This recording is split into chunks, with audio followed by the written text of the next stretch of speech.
You're listening to an Airwave Media Podcast. Sick of those trivia podcasts that you don't even understand how to operate and they just have too many levers and buttons? There's got to be a better way. Now there is, with Good Job Brain, an offbeat quiz show and trivia podcast that makes learning new things easy and fun. I just learned that artificial vanilla flavoring sometimes comes from the anal glands of a beaver, and now I can never shake that mental image.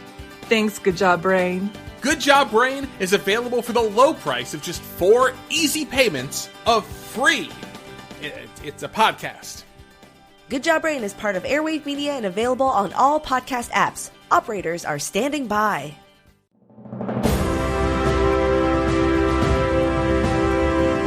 Hold your ears, folks. It's showtime. People pay good money to see this movie. When they go out to a theater, they want cold sodas, hot popcorn, and no monsters in the projection booth. Everyone pretend podcasting isn't boring. Turn it off. Turn it off.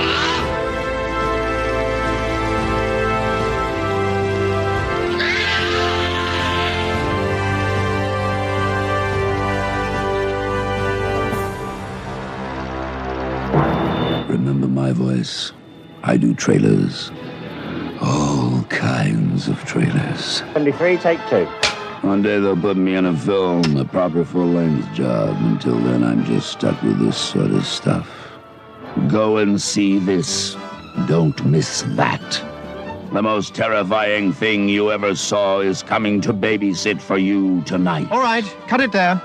Look, just read what's on the script, will you? What? The script. Other way up. Ready? Yes, yes. You flock to see brief encounters for the special... Close. Close Encounters. Close Encounters, the film. Oh, I never saw it. Well, forget that film. We're on about our film. Time Bandits. The what? Time Bandits, the one you are supposed to be promoting. Remember? You flocked to see Close Encounters for the special effects. You went to Superman to see a man fly. You went to Star Wars for the droids. You went... Now what? What's page 2, man? It's under page 1. See? Oh, dear. You went to Star Wars. Time Bandits can offer you much, much more. It's not the special effects, or flying men, or droids, which makes Time Bandits a unique cinematic... Cinematic! You know, pertaining to the cinema. Cinematic experience, it's the makeup. Yes, folks, you've never seen anything like it. Men made up to look like monsters. Monsters made up to look like men. Look-alike men made up to look different. Different men made up to look alike. No expense has been spared on the pan stick. No expense has been spared flying in the world's greatest makeup man. Just a minute. What about the plot? The what? The plot. What the film is about. Well, I haven't seen it, have I? Haven't seen it? You're sitting there telling millions of people to go and see a film you haven't even seen? Well, I can't see every film I do now, can I? Oh, wonderful. Terrific. Look, give me that. What are you doing? Taking over. You're out. O-U-T. Finished. Kaput. Finito. What about the trailer? I'll do it. Time Bandits is an awfully good film. We have worked ever so hard on it. It's a tremendous adventure story. We like it, and we're pretty sure you will. What's wrong with it? It's direct, punchy, honest. Honest. What's that got to do with it?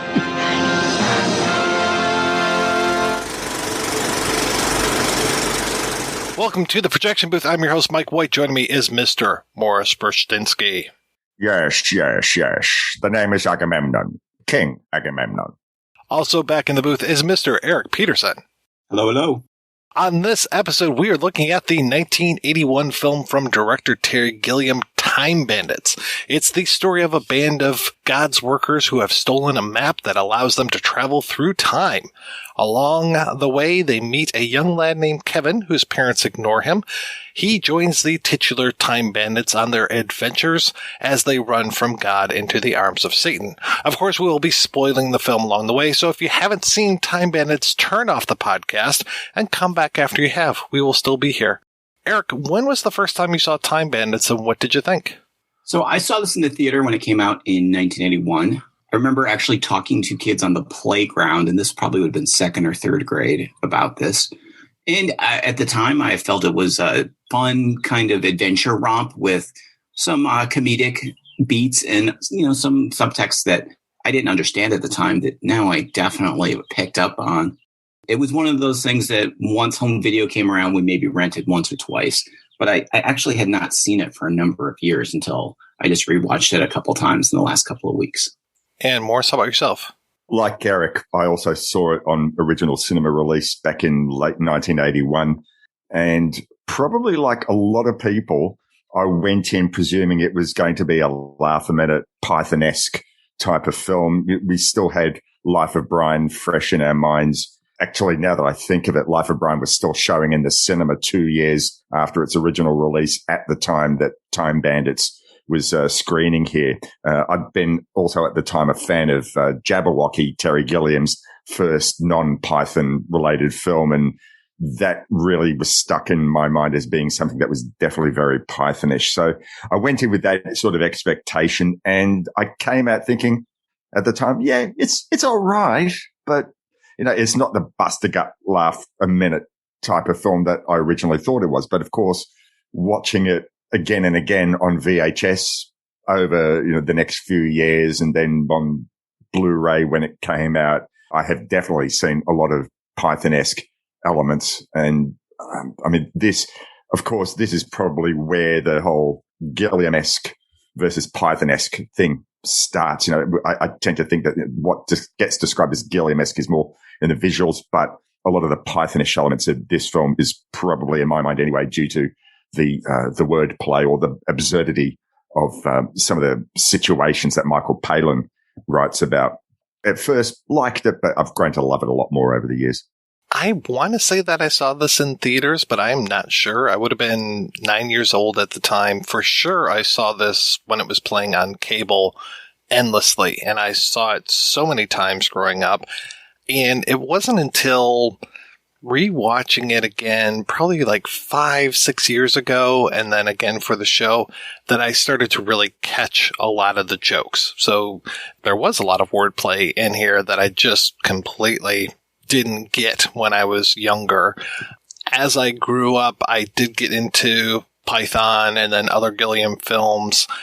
I knew that this had a lot of Python elements, that we had John Cleese in here, Michael Palin in here, that we had Gilliam behind the camera, but it didn't necessarily feel like a Monty Python project as much as other things, I suppose.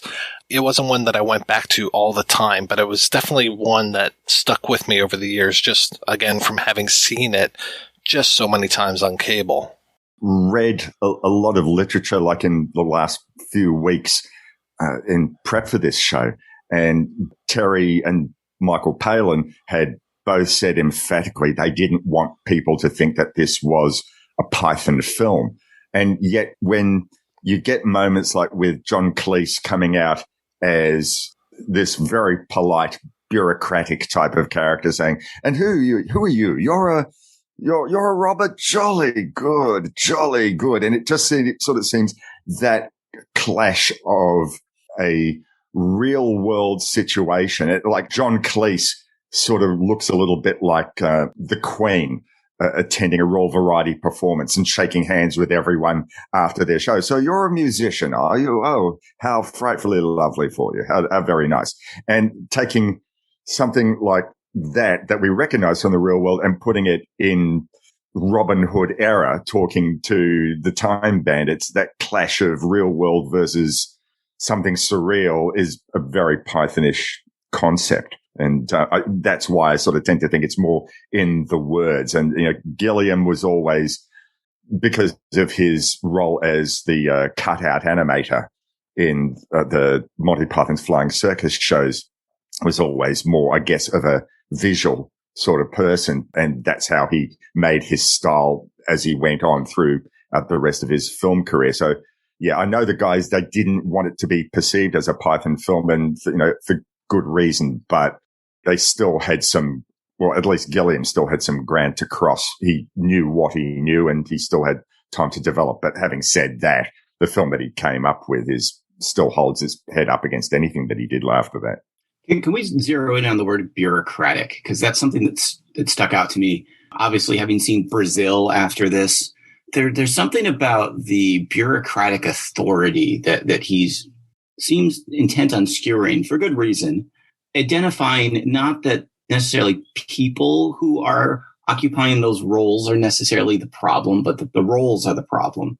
And definitely the Robin Hood scene with the the bureaucratic nature of that. And then additionally, kind of, we're going to get into like several places where you see bureaucratic authority figures or institutions that are being skewered or mocked or shown to be without their clothes, shall we say.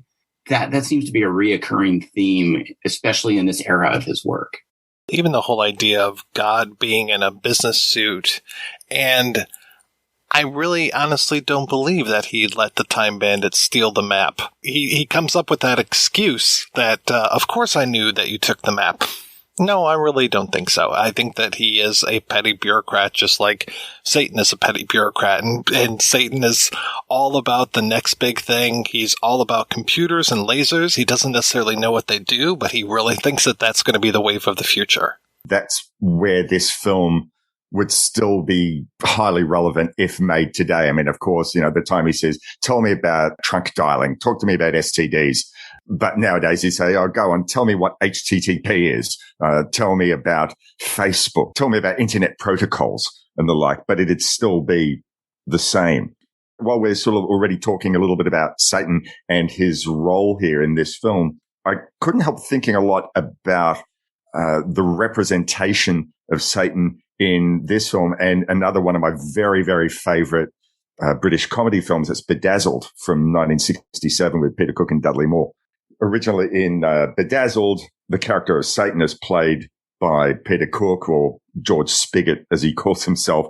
And the Time Bandits in this film, they're all characters who were originally employed by God or the Supreme Being and were dissatisfied with their job. In Bedazzled, George Spigot tells the Dudley Moore character, Stanley Moon, that he'd previously been God's favorite before getting bored just sitting around heaven all day and praising him, and like a bad child. He really just wanted attention, but he wasn't prepared to just sort of sit around and praise him all day. And in Time Bandits, the 6 assistants were bored with their lot, so they go and create, was it a pink bunkadoo, and were sacked for doing that, and decide, well, we're going to go off into our place in the world and do our thing, and we're going to take this map and we're going to show God who's really boss. But all they really want is to be back in his favor, as we see by the end.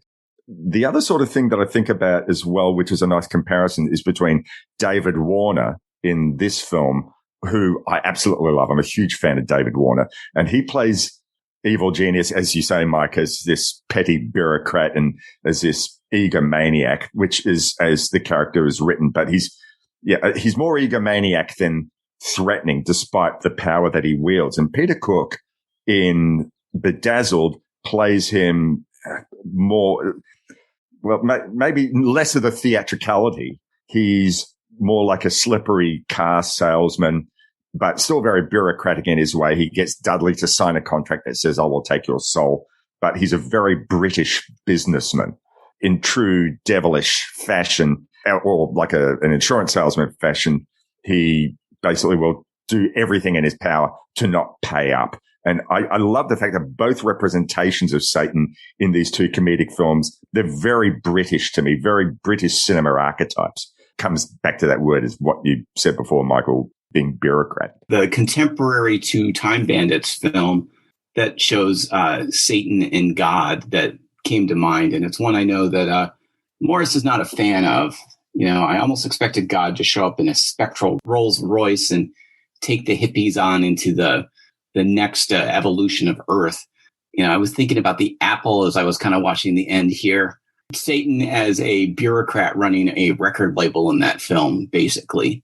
And, you know, that's much more contemporary. And that also got me to think about what one of my friends likes to call these films that are made in 1970-11 or 1970-10, because this film, even though it came out in 81, feels much more like a 70s film to me than a 1980s film.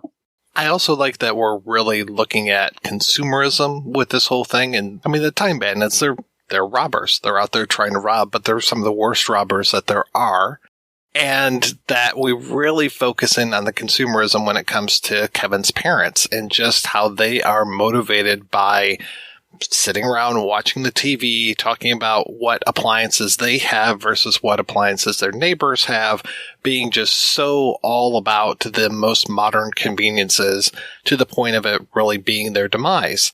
I just love this whole thing of Jim Broadbent being the TV host and him being throughout this film. I forgot that he showed up at the end again, and that Kevin's parents show up at the end. I'm talking about like right before God comes to visit them when they're running across that maze, and you get Broadbent there beckoning to Kevin, you know, and his parents just like, come on, you know, come join us kind of thing. Them just being basically zombies in front of the TV. He's there reading a book. Kevin's reading a book and talking about, you know, the Peloponnesians. And meanwhile, his parents are just completely focused on that TV.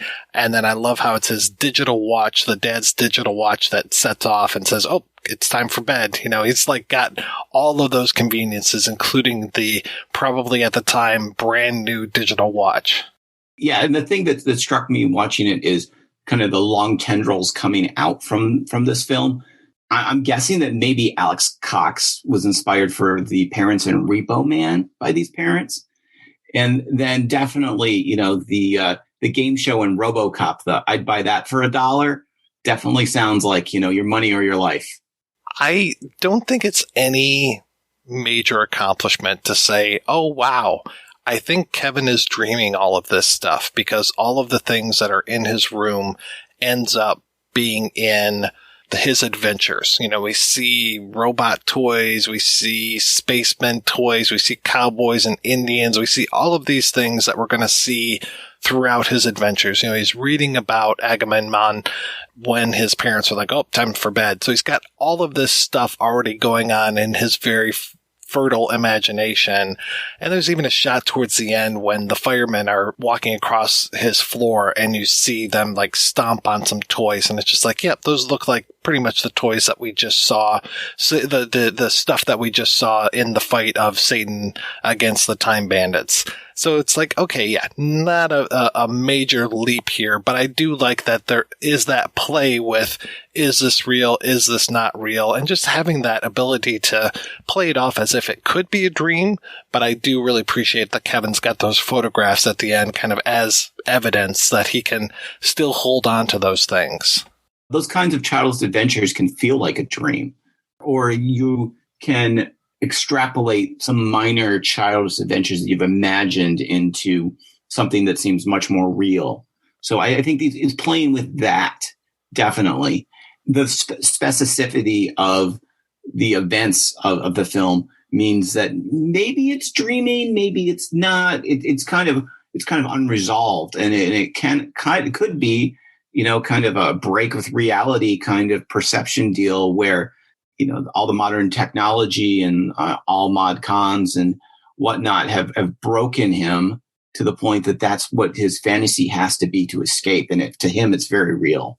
That sort of seems to be a thing with all three of those fantasy trilogy films. So the Time Bandits, Brazil, The Adventures of Baron Munchausen, which I only watched for the first time in prep for this podcast.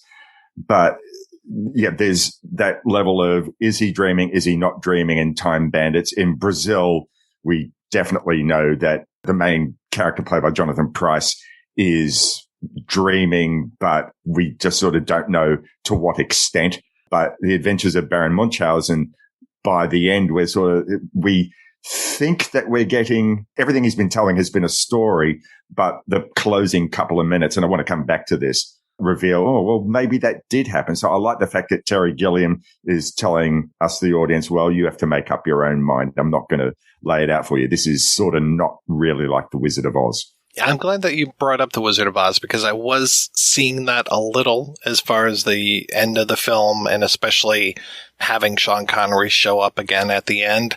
It felt very much like, and you were there, and you were there, and you were there. But, it definitely has a much different take than that. And even like thinking about like the Wicked Witch and the ultimate evil, the David Warner character feels very much like the Wicked Witch at times, and that it's such a easy way that they finally dispatch of him, mostly because, here's God. It's literally a deus ex machina. I always am fascinated by the whole idea, too, of the film's backstory and the stuff that we don't get inside of the film. This whole idea of this character Horseflesh, which we hear about several times and which we see, but we really never get it pointed out. This is Horseflesh. This was the guy who made the map. This was probably the guy who was the seventh dwarf of the six dwarves that are there, and that he has joined up with Satan. I always am fascinated by that whole thing, and that it's just completely kind of not spoken about in the movie. And it's like you can pick up on these things, but they're really never going to hand that to you. You sent us a copy of the script, and Horseflesh is emphasized a bit more in that. I mean, we don't sort of go through a whole real big backstory with him, but it's emphasized a whole lot more that he has betrayed his fellow Time Bandits and he has joined over to the dark side, as it were. Oh gosh, I've gone all Star Wars here. There's more of a deal made of that in the original script. And actually there's a few elements in the original script, which I think Gilliam said was more due to financing than anything that he didn't end up getting to film. So the Horseflesh thing, I think, is neither here nor there, but certainly there was the futuristic scene that they end up in. And I think there was also the one where they come off the giant's head and they're looking for the castle where the evil genius is, and they're going to find the most fabulous object in the world. But before that, in the script, they end up caught, I think it was in a spider's web or something like that, with a whole bunch of other knights who'd been looking for the most fabulous object. They all end up prisoners in this spider web. But I think, Gilliam said that it was purely a financial thing. They just couldn't end up filming that. And I would have liked to have seen that as well if time and money would have allowed. I think so. There's one other thing, and I'm possibly jumping the gun here, but one other scene I would have liked to have seen added to the film would have been a third Vincent and Pansy, I think, to make it a true running gag. 2 appearances doesn't make it a running gag, but 3 would have. Was it Myrtle and Maisie, the spider women who are, they're spinsters? Get it? Ha ha ha. They are the ones that are spinning this web. It's kind of funny because when they go through that invisible barrier, which I've always wondered what one of those looks like, when they go through the invisible barrier and you see the castle, I was just like, oh, wow, that's very much like the castle from Krull, just kind of like hanging there kind of thing. And then if Myrtle and Maisie had been in the movie, and I know that they shot some of it because there are definitely stills of these characters, but had they been in there, it would have been very much like the Widow of the Web character from Krull as well. And I think Krull comes after this one, so I'm almost wondering if they said, we can steal a couple ideas that Gilliam didn't use for this. The idea of a map maker who gains knowledge and then goes over to the side of darkness is, that's the biblical story, right? That's the once you get knowledge, you get cast out of the garden. That kind of makes sense. If you're looking for, the character's exit from the group of the naive being obviously the Time Bandits themselves. That's Satan's whole thing too, right? It's just like, I want to do more. I want to have more power. And then he gets cast out and ends up tempting Eve with, why don't you have the knowledge? Why not eat from this apple? Magic apple, yes. Tell me about Apple products. You see, if that film had been made today. I like, too, that all of the Time Bandits have very distinct looks to them and that they all express it through their headgear. You've got one, I think it's Vermin, who's got like the Confederate, like, kepi cap. You've got Randall with the airplane headgear going on. One's got, like, a pirate hat. You've got all this stuff. And then you've got Kenny Baker with, like, the strainer and the candle, which is one of my favorite things. So is that the advanced headgear for the followers of the Flying Spaghetti Monster? I think you might be right. Maybe he was one of the progenitors of that. I do think that the rest of the hats, that in addition to being able to help you identify which of the characters is which, because they don't get a lot of single time to be introduced, except for Randall, that it helps you visually to pick them out, but also it represents different eras. Right. It makes it feel like they've been doing this for a lot longer than I think they had been. It sounds like they said that they were robbers, but they had yet to commit a robbery. So I'm very curious just how long they had been out and about doing this. So they might have only just previously been kicked out, like fairly recently, despite them claiming, oh, yeah, we've been doing this for a long time.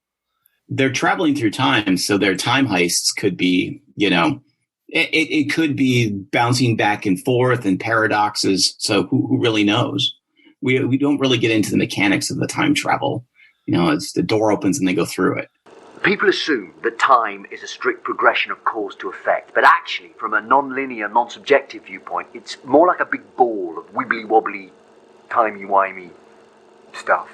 I mean, they definitely have seen that Supreme Being animation before with him return the map, which was some of my favorite parts of the movie when I was growing up. Just that I didn't realize how animated the face is, that it's, Gilliam going back to animation, and then that it's a different voice from Ralph Richardson, so it's much more deep and menacing, and just that face moving along, especially when they're moving Kevin's wall. I just love that face chasing them. Well, that face is also very much the Wizard of Oz. I mean, the film version, 39 film version, and when you actually see, Supreme Being in the flesh, he's the proper old man who, looks like he's maybe not quite as fast as he was once upon a time, but, it definitely doesn't have the projected strength of that animated face. Pay no attention to that little man in the business suit. Well, and I kept wondering, too, if C.S. Lewis was also an influence with everything happening, the night coming through the wardrobe and then the Time Bandits themselves coming through the wardrobe. I was like, oh, okay, that's kind of neat that they chose that as the portal into this other world. I feel like it kind of has to be, because these are the tropes somebody in let's say the 70s would have written from, in a children's adventure film. These are the things they would have grown up with, the Lion, the Witch, the Wardrobe, and Wizard of Oz, maybe some Treasure Island. So all of that stuff has to influence the writing process. I think about the same time as Time Bandits had come out, they were doing the Young Ones TV show, and there was that episode which is definitely an allusion to the Narnia Chronicles. Vivian ends up going down the wardrobe chute and meets the White Witch and her servant, which, what's the name? Shirley. Shirley, played by David Rappaport. So there you go. Maybe it was time for British satire on C.S. Lewis in the early 80s. And I want to say he was also in that episode where Neil accidentally said the name of a demon and summoned him. Under the new ruling, all a student needs to qualify for an increased grant is a numcal pukajul futumuch from the local authority. What was that, Rick? A numcal pukajul futumch. Don't you read The Guardian, Neil? What's a futumch?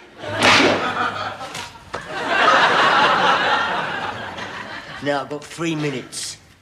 Or someone could summon you up. They'll say, shall we go to the movies or go to the theatre? Shall we go eat dinner or go... I have to say, I mean, I really like all of the Time Bandits, all of the actors that are behind it. But to your point, David Rappaport is the star of the show, and he is so fucking good. I love him in this. And I especially love, we were talking about the wordplay, that whole thing of like, we agreed to no leaders. That's right. Now shut up and do what I say. Now that's very Python-esque. But to your point about David Rappaport, to me, he should have become a big star after this. I don't know if it was bad management or things in his personal life or what. And I was later on a fan of the show. He was on The Wizard, where he played a toy maker who solves crimes or something. It was the 80s, but it was an entertaining show to watch as a preteen. And he just had that charisma, though. And I don't know why he didn't get the right roles, or somebody didn't go, we could make a bunch of films with this guy. Maybe not box office smashes, but he could have played, every other year, some, nice middle of the road. And I don't mean middle of the road is bad, but like mid-tier budgeted comedy or, adventure or something or other that he would have hopefully shown in. I don't know whether this is true or not, but I was reading this book by the biographer Robert Sellers. He'd written this book about handmade films called Very Naughty Boys. And in the chapter that he wrote on the Time Bandits, Terry Gilliam tells a story about David Rappaport, who'd played Randall, and he had seen himself as a thespian and preferred to hang out with John Cleese and, I'm guessing, David Warner or Ralph Richardson. He basically separated himself off from the other dwarves in the film, which pissed them off. And there's that scene in the film where they're approaching that invisible wall and the bandits are really, really angry at Randall. But according to Gilliam, because there'd been so much resentment built up between the actors, that anger was very real. And it was art imitating life, life imitating art. And I'm wondering whether, on the presumption that what Gilliam is saying is correct, that David Rappaport had seen himself as being above and beyond the other actors more because they weren't famous, then maybe it was that attitude that had kept his career from getting to that stage that you're talking about, Eric. It could be. It could also be this was an era where people weren't saying, hey, look, you can make a whole lot of money and get your name out there by like making one of these films every year. And then you can spend the rest of your time on stage doing whatever you want. And I feel like that's much more of a known quantity for a career for especially someone who's going to maybe be a character actor or somebody who's really interested in being, doing Shakespeare or whatever. Is you got to realize you can make your money and make your name doing the whatever. And then, you do that for 3 months. And the other 9 months, you can do whatever you want on stage. I like the whole thing of how the little people are they're small and they're not threatening to Kevin. Like, just imagine if it was 6 full-sized men that were doing this and just how different the story would be. That they are, I think every single one of them is smaller than Kevin. So it puts him at a little bit more of an advantage and really lets him be the hero of the story, whereas he would just be the tag-along if it was full-grown men as these bandits. Wasn't that something that Terry Gilliam and Michael Palin said that they deliberately wanted, because they said, we want to make this a family film, and it's probably one of the best family films that I can think of, because it doesn't talk down to anyone. But they said, right, we want this to visually be told from Kevin's perspective, and that would never have worked with 6 foot adults, 6 foot bandits. They might have been more threatening, or just the visual angles wouldn't have worked. So it was very deliberate, purely because I wanted this to be a family film and tell it from Kevin's side of the story. It's interesting that they wanted this to be a family film, and the assumption is that they wanted it to play across the English-speaking world, when so much of this feels so very British. I just watching it now, I'm like, did really, as a bunch of kids in America's Midwest watching this, were we really following some of the British slang and the Britishness of what's going on? And even if you look at the, we haven't talked about all the time periods they go to, but they're all very much things that are part of what was taught at the time as Western civilization, which is Greece, Napoleon, the British Empire ending with the Titanic, Robin Hood. those are all very like Western Civ, England, France, Greece focused. For it to play in, North America or South Africa or Australia or wherever else in the world, English is a dominant language, then that's a little bit odd to me that it would have been fairly popular and that it would have been, I guess, embraced as a family film across those different cultures. That might have been their aim, but I'm still not sure really who did go to see it. I mean, at the time when I went, I don't know of anyone who said, right, okay, I'm going to take the kids off to see this film. I can't recall whether it was released as, I think it was released at the end of the year, which is traditionally school holiday time and when all the Walt Disney films get trotted out. But, the fact that it did have pythons associated with it might have meant that, a lot of parents were thinking, oh, well, is this something we take our kids to or not? I was really very surprised to discover, through the course of the last few weeks that this film was huge in America. And once again, that comes down to, what you were saying there, Eric, about it's a very English film and it was embraced in America. And I from this side of the planet as part of the Commonwealth, we often sort of wonder how British can a film get away with over in North America and still be accepted? I know people here watch Sexy Beast, and for me, I have to watch that with subtitles on because I can't understand a fucking word they're saying. So you'd be great with watching the films of Ken Loach then, wouldn't you? We also got to remember that this is also, as I joked, that, this is 1970-11 where, for at least in my understanding and recollection, that time period was much more open towards oddball foreign films that, I grew up in a college town, so we've had a lot of foreign films come through, including a lot of British films. A Michael Palin film I remember seeing early on was A Private Function that my mother took us to. Maybe my school classmates weren't going to see that, but my classmates were definitely going to see Time Bandits. What's appropriate, too, that it's a family film in that this whole movie is so concerned with family. I mean, the stuff I talked about earlier with Kevin and how much his parents just pretty much ignore him, and then him desperately looking for a family. He kind of finds it with the Time Bandits, but they're really not that great of a family. But then he does find it with Sean Connery as Agamemnon, and I feel so bad for him when they steal him back away because that's the perfect situation. I think the mother, the queen, is not too keen about what's going on, but he and Connery are getting along so well. And I love that scene of Connery doing magic for him. It is so good. Sean Connery just lights up the screen in this role, even with that ridiculous wig. So when we're introduced to Sean Connery, is it Zardoz Beyond Thunderdome, or is it James Bond Beyond Thunderball? I guess Minotaurs are human bodies with bull heads, right? Because I'm just like, is he supposed to really be a Minotaur, or is that just a weird hat that he's wearing? Because you see weird hats throughout the whole thing. You see, like, when the knight comes through Kevin's wardrobe, he's got basically a deer skull on his helmet.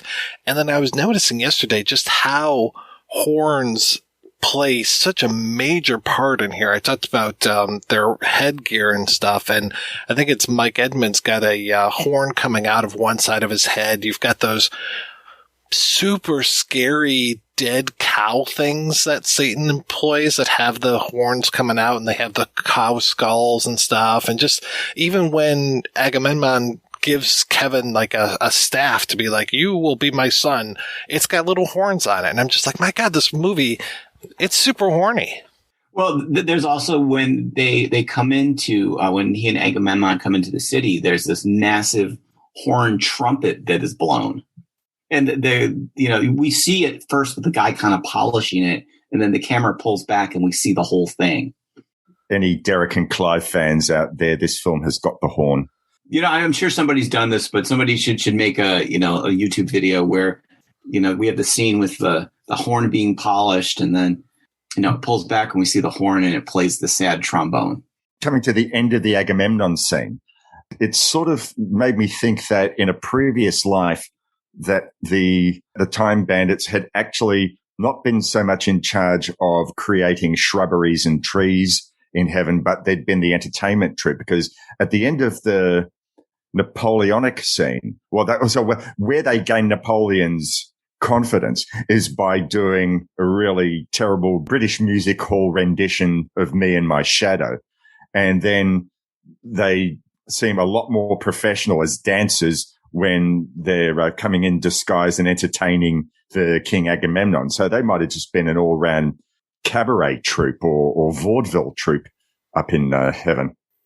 Something else that strikes me about that scene with Agamemnon and in ancient Greece is that when we start off in then contemporary the UK with Kevin's parents in this fairly sterile house that's fairly clean except for his bedroom, every place else we go into that to the point till we get to Greece is grubby and dirty. The exception of John Cleese, who's completely clean. But everyone else is, warts and just disheveled. And, with Napoleon, it's the middle of the war. Everything's dirty. You get to Greece and it's kind of dusty and desolate in that first scene with the Minotaur. But when they go to the castle in the city, it's fairly clean and it's fairly bright and, well lit and looks like people are healthy and happy, as opposed to, obviously the Napoleonic Wars where people are fleeing, or the Robin Hood Sherwood Forest where, have you met the poor, and the poor, they look poor. And it's almost like there's some kind of hint that visually that this, Agamemnon's Greece is the clean but happy and safe ideal of civilization, despite the fact that he comes back and he signs the death warrant for 3 people and is complaining about, tell the queen I run the country, not her. I do like that conflict there. There's that kind of throwaway thing of the family that the giant crushes, where I think it's supposed to be a troll, where it's like you can hear a baby crying, you hear them just like squabbling, the troll husband with the troll wife, and you hear the baby crying, and the troll husband comes outside, I think to get like a breath of fresh air and to get away from the chaos that's going on inside, and he makes it back inside just in time to be smashed by that giant.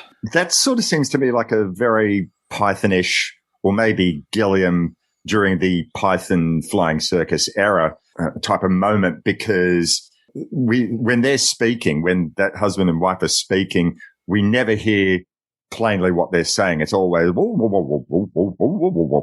which was very much part of those animated sequences in Monty Python's Flying Circus. So, well, the giant foot coming down was like their symbol, right? Obviously, yes. It's the universe coming to crush you, no matter what you do, no matter who you are, no matter, what is going on. It's the supreme being going, nope. I always wondered the whole thing of the hat, the boat as the hat, because I'm just like, does that guy breathe under there? How does this work? And like the sails billow at one point and the ship starts to move, and I'm just like, all right, is the guy walking now? What is going on with this? But I just love that it's ridiculous and that it's another little twist. We're talking about how they're in the age of Robin Hood, and when Robin Hood shows up, he is not what you expect. So to have the boat become a hat is definitely not what you expect. And I love too that it's kind of like a little bit of a dry run for Gilliam to do. All right, what if I shoot this big guy at a low angle and kind of overcrank it just a little bit here so he's got a little bit more weight, which is exactly the same thing he's going to do in the aborted attempt for Don Quixote. I haven't seen The Man Who Killed Don Quixote, so I don't know if he ever actually did that, but I've seen the outtakes from his original Don Quixote that he was trying to do, and how he had Don Quixote fighting 3 giants, and they were just like 3 big guys that he was shooting from a low angle and overcranking it so that they had more weight to them. So at the beginning, you asked about our initial reactions to the film, and, seeing it in 1981, 40-ish years ago, or 82, whenever I saw it initially in the theater, I can say that the boat walking out of the ocean is one of the things that always stuck with me, because that reveal when you're a kid and you don't expect it and you've not seen it and nobody's told you about it, that's kind of like, whoa. So I think that works well for a first viewing where people aren't expecting it. I like that sort of distinction between the first half of the film where they're going through these historical holes. And then once they get into what they call the time of legends, and the second half of the film is pure fantasy. The first part is maybe down to pure imagination. What if, in his dream, if we assume he is dreaming, if I met these historical figures that I've always read about. And the second half of the film is pure fantasy. So like the moment with the giant with the boat on his head coming out of the ocean that you don't expect, that's pure fantasy. And obvious, we often hear about children with a lot of curiosity who, be it in history, be it in science, will often have the greatest imaginations, and fantasy is a strong part of that imagination. So to go from that first part to the second part in the film really made complete sense.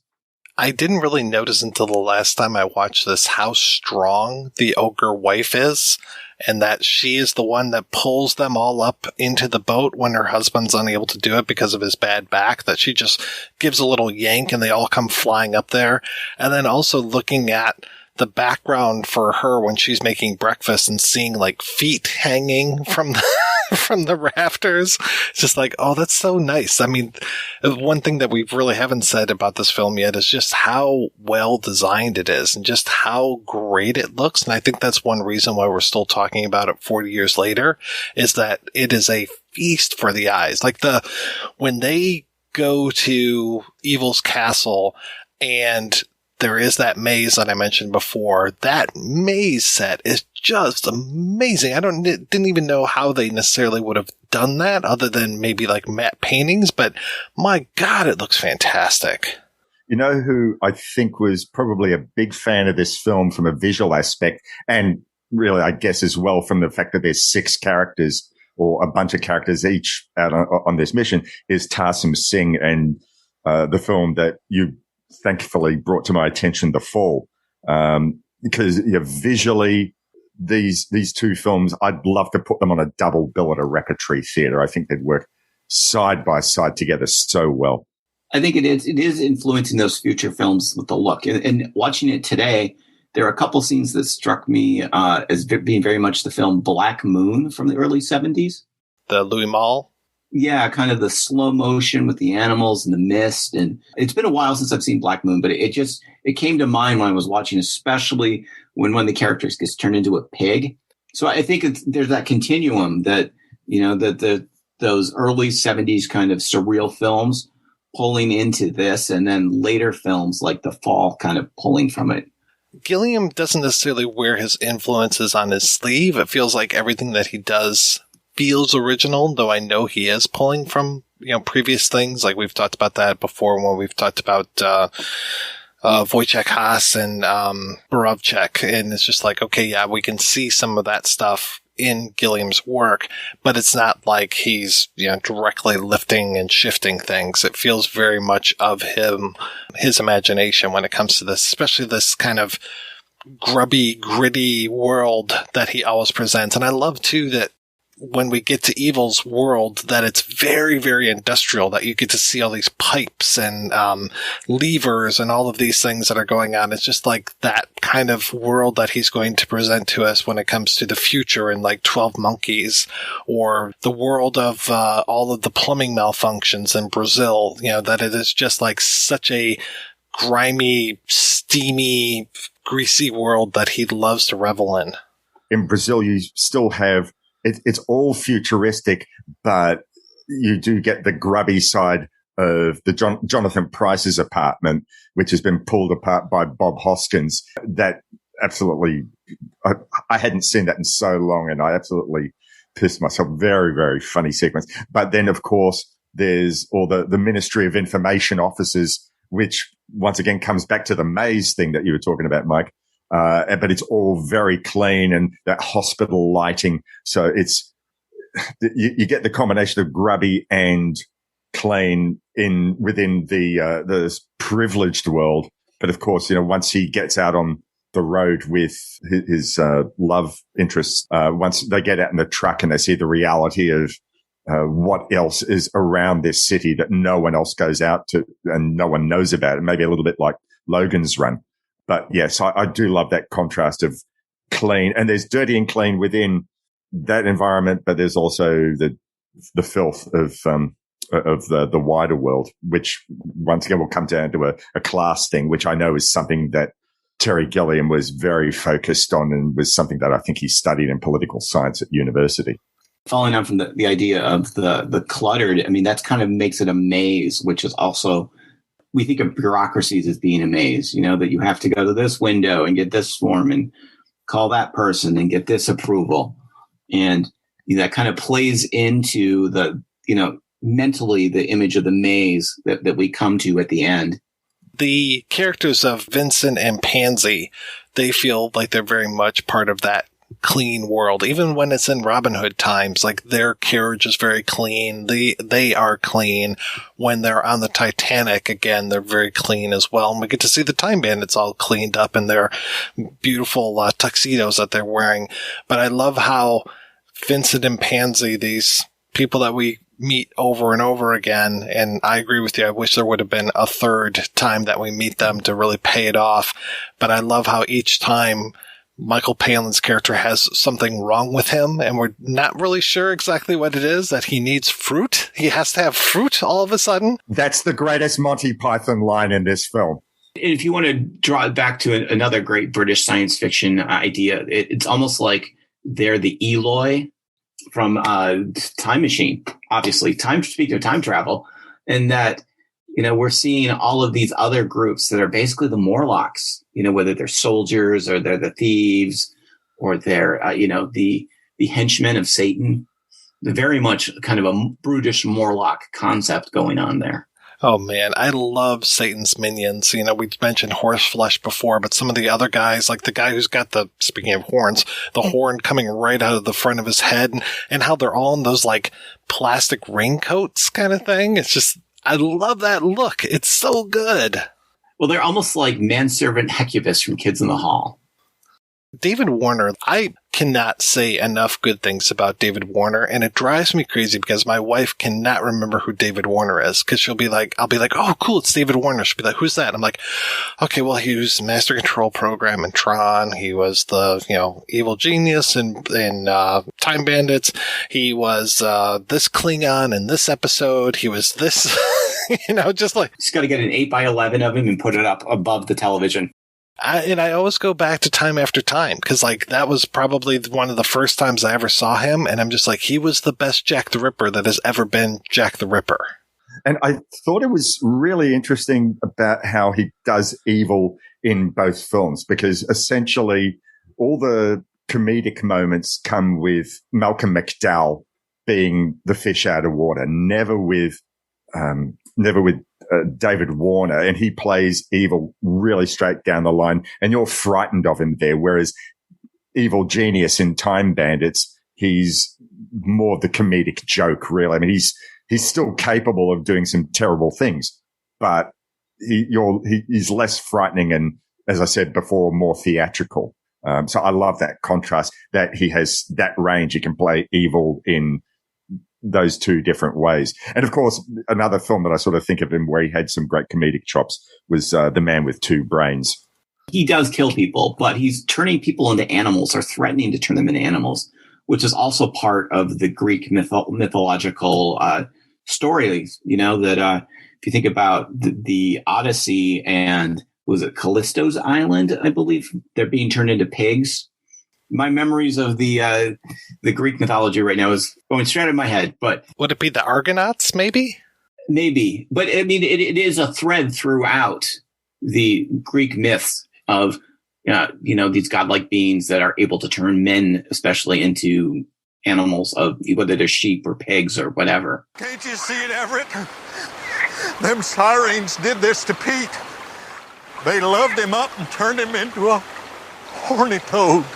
They turned one character into a dog. Could they turn beans into peas?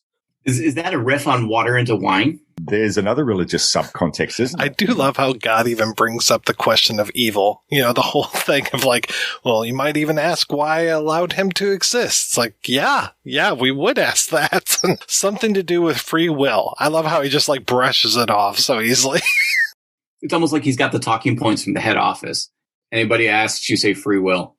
I wanted to sort of come back to the whole concept that, well, you mentioned before about the Wizard of Oz, but I sort of want to talk about the ending of these films. I mean, so the ending of the Wizard of Oz, it's defined, it's a dream and all that sort of thing. But it seemed to me like in Time Bandits and Brazil and Baron Munchausen, for that matter, we get the concept, I think, of the double ending. And in Time Bandits, we sort of think, right, well, Kevin's going to fight the good fight. They've finished off with the evil genius, and we have, okay, it's going to end happily. But then he comes out of the dream and his parents touch the charcoal. It's pure evil, and boom, they're blown up and he's left an orphan, and we're left with this. Wow, that's a pretty dark ending. And at the end of Brazil, we sort of think that the Jonathan Pryce character, he's escaped, he's gone out to the country, but no, he's lost in his imagination, which you could sort of say, well, maybe it's a better alternative than him knowing he's going to be put to sleep permanently. But that's still a very, very dark ending. In Baron Munchausen, it's sort of the opposite, where his character, spoiler alert if you haven't seen that, is killed off or is taken. Yeah, he after about 4 or 5 times meeting with the Angel of Death, the Angel of Death finally takes him. But then we realize, oh, no, it's just the Baron is still telling his story that he starts at the beginning of the film. We've completely forgotten that he's telling a story. And then we look out the gates of the city wall, and we see that all the stories that he's told about having defeated the enemy has actually happened. So the first two go from a potentially happy ending to something dark. And the final film of this fantasy trilogy goes from something dark into something happy, into something, a little bit more palatable for its audiences. So I like the fact that that's the way how he chooses to end off the trilogy. But it also got me thinking to another film that's not a Gilliam film, but it's still a handmade film that was made about the same era. That is The Long Good Friday. And that also has the double ending where the character played by Bob Hoskins, he thinks he's finally put it over the IRA. And in that last minute of the film, he gets in a car, his wife gets into a separate car, and they're taken over by IRA assassins, which is Pierce Brosnan, I'm sure his first film. And as the last 30 seconds of the film, the camera paces itself on Bob Hoskins. He has this look on his face and he's resigned. He's thinking, oh, I thought I was in control of everyone. I thought I was in control of everything. I'm dead. I'm gone. And I love the concept of the double ending. You know, he thinks he's great. He thinks he's in a good place. And then it goes all dark. And Terry Gilliam's shown that over those 3 fantasy films as well. I think that's a very 70s concept. It makes me think of a film Mike and I talked about last fall, which is The Friends of Eddie Coyle, which has a point where a bunch of storylines resolve and you think, okay. And then you get the actual ending of the film, or the actual end of Eddie Coyle, spoiler alert. Or Sorcerer as well. That's another one. Or well, I guess Wages of Fear, if you want to put it like that. But Sorcerer, being from the 70s, has a very 70s approach to that double ending. So one of the things that, as we're recording this, I was seeing a lot of talk about Raiders of the Lost Ark on Twitter today. That's also a film that on one hand seems like you have a good resolution to the story. And then that last scene in the film is like, maybe it's not the greatest resolution because this thing's just going to get stuck in a warehouse and who knows what's going to happen. So I think it's very much the 70s concept of you can win the battle, or you can even win this campaign, but things go on and you may not win the next one. Yeah, I like this whole idea of that piece of evil somehow escaping through God sending him back kind of thing. And then, him waking up in the fire and all that kind of stuff. I appreciate that. And then Agamemnon still being there. But I just love that his parents die in this movie. I just love that they die, and they die because they won't listen to him. The one thing he tells them, don't touch it, it's pure evil. And what do? They both immediately touch this thing. It's just so good.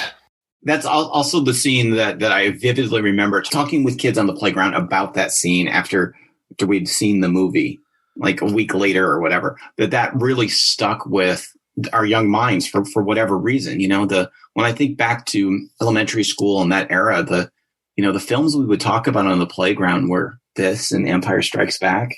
That was pretty much the big ones. Those movies, not Empire Strikes Back and Time Bandits, but the movies that drive me crazy are the ones where the kids know the truth and the parents won't listen to them. It's just like, I can't watch those Lemony Snicket things because the kids are just like, hey, this guy's evil. And everybody else is just like, oh, ignore those kids. Just put them outside or whatever. And that drives me up a fucking wall every single time. Well, here's the thing. I've seen this in real life. Once upon a time, I worked for an IKEA in the Twin Cities. And I was in the self-serve warehouse one day, and the parent was at the self-serve desk asking a question, and the kid's telling the parent the correct answer to the question. The parent's like, shut up, I'm talking to this person. And I was just standing there going, you need to listen to your kid. The kid figured out what's going on. All of these films where the kids are like, no, this isn't okay. And parents are like, oh, it's fine. I'm just like, yeah, I see that in real life. I've seen it multiple times, unfortunately. It's like the poet said, parents just don't understand. All right, guys, let's go ahead and we're going to take a break and play the second part of the first half of our interview with Michael Palin. We're also going to hear from Og himself, Mike Edmonds, and we'll be back with both of those right after these brief messages. Sick of those trivia podcasts that you don't even understand how to operate and they just have too many levers and buttons? There's got to be a better way. Now there is, with Good Job Brain, an offbeat quiz show and trivia podcast that makes learning new things easy and fun. I just learned that artificial vanilla flavoring sometimes comes from the anal glands of a beaver, and now I can never shake that mental image. Thanks, Good Job Brain. Good Job Brain is available for the low price of just 4 easy payments of free. It's a podcast. Good Job Brain is part of Airwave Media and available on all podcast apps. Operators are standing by. Tuning into Sci-Fi TV.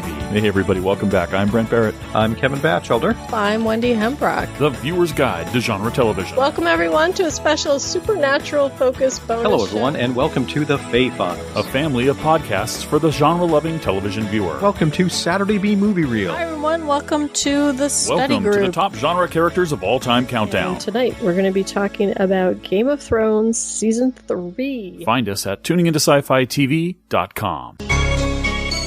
Dark Destinations is a travelogue podcast unlike any other. Cities and towns distinguished by their oddity and the fact that they don't exist. Join us at Dark Destinations, where we explore the most infamous locations to be found in fiction. From Arkham to Zaira and every point in between, we risk life, limb, and our sanity for your listening pleasure. Dark Destinations can be found at fathermalone.com and on iTunes. Now on digital, Gully is the powerful and explosive crime story of 3 boyhood friends who find their escape from LA's tough streets in one out-of-control night of partying.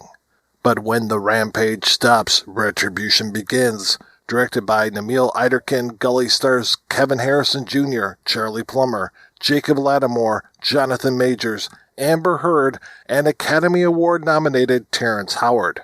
Buy or rent Gully and watch it tonight. Rated R from Paramount Pictures.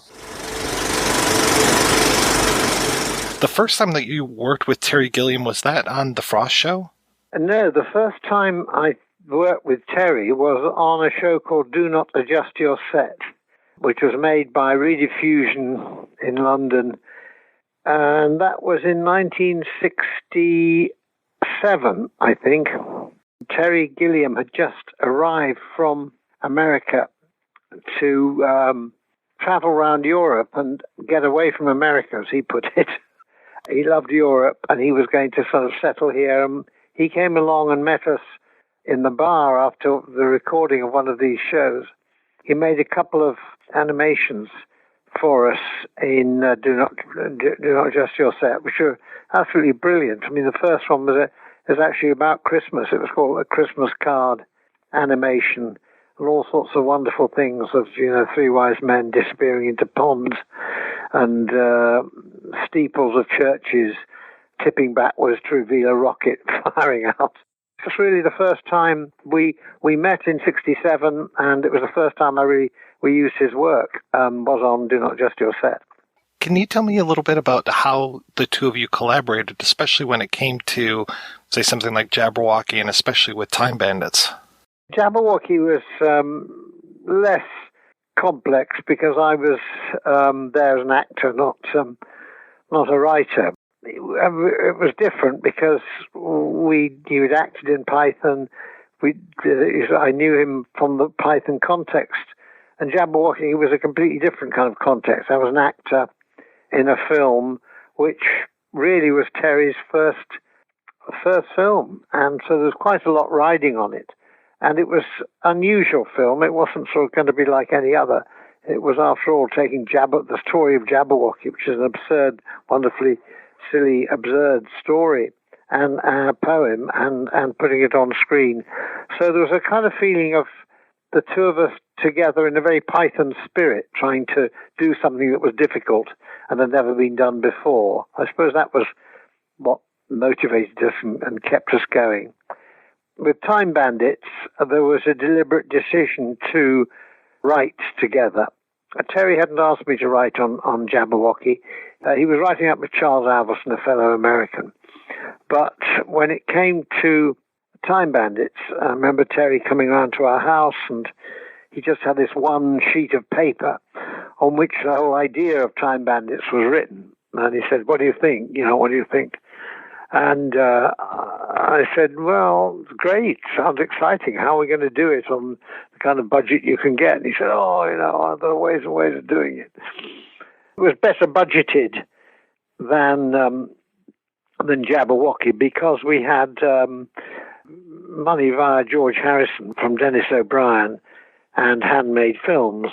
So there was a bit of money, but nothing like a sort of the budget that a special effects film like that would normally have got.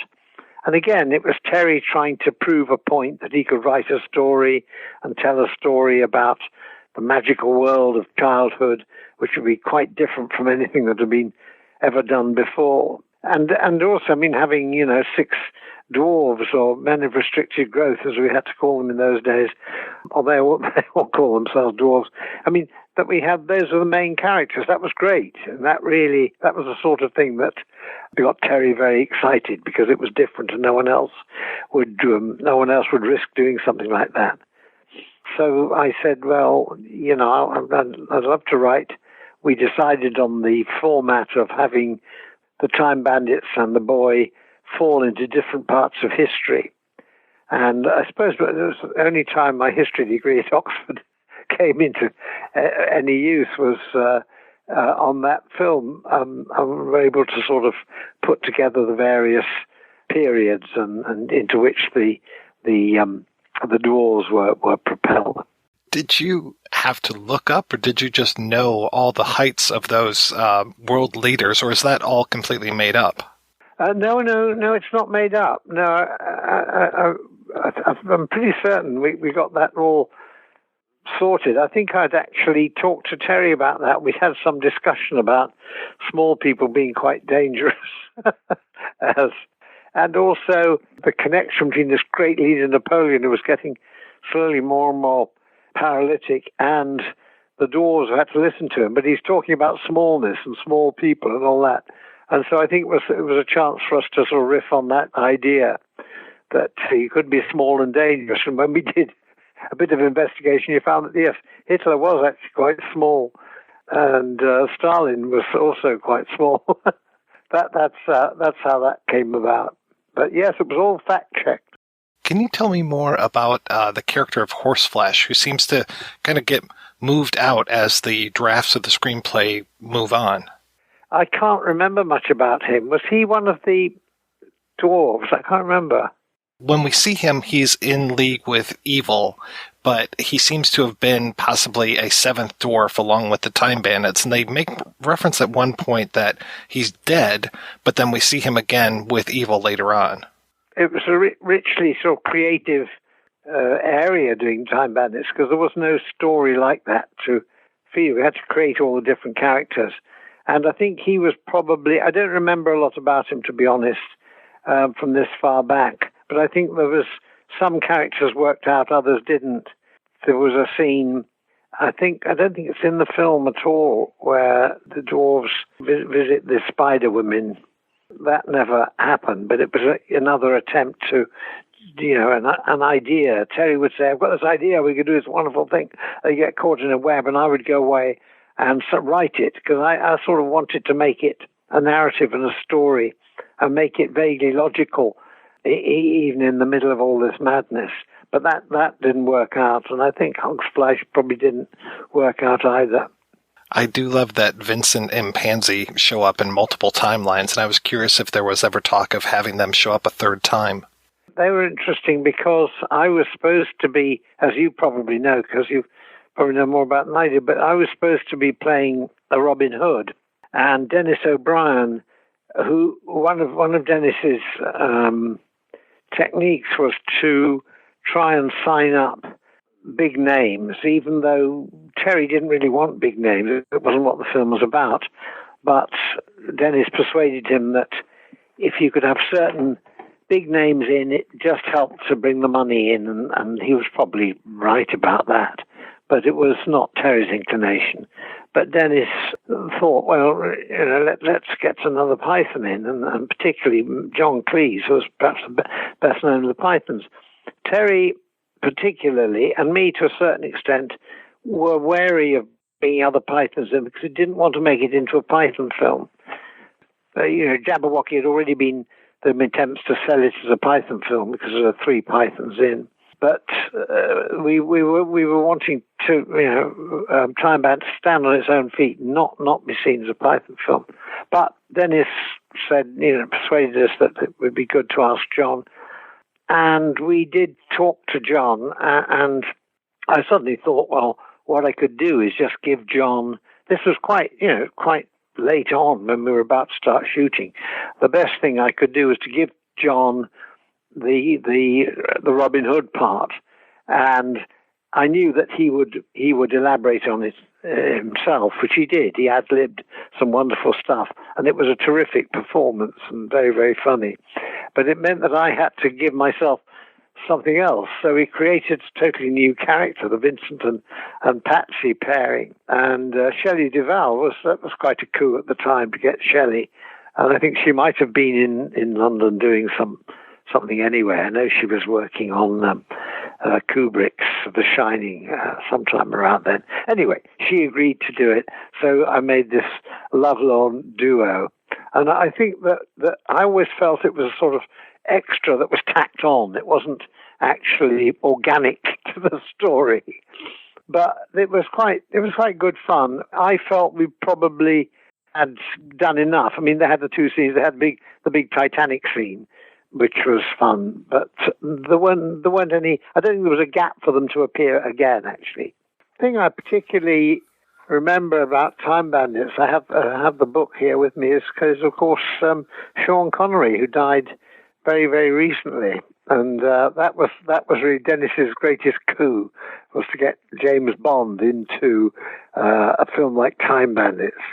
And he was just terrific. He could easily have said, well, it's not a leading part, it's just a quick part, what am I going to do? How can I control it? It wasn't like that at all. He just mucked in brilliantly. One of my favourite lines of Connery's ever was when the boy has sort of fallen through on top of him into ancient Greece, and he asks him his name, and the boy says Kevin, and the way Sean says Kevin, it's just wonderful. The way he just the way he looks, and it's got a feeling of, oh my God, what have I got here? So that was great. Anyway, I'd better go, but it'd be nice talking to you, and all the very best.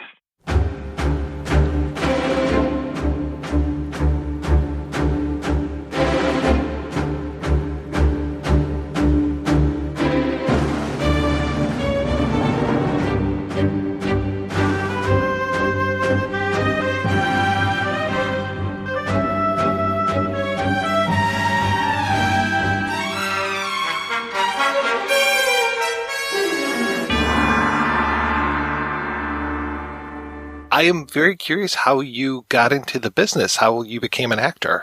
How did I become to it? I answered an ad in a theatrical newspaper, and they were looking for little guys for a film they were making, and it was a children's film called Blackjack, which is all about highwaymen and things like this.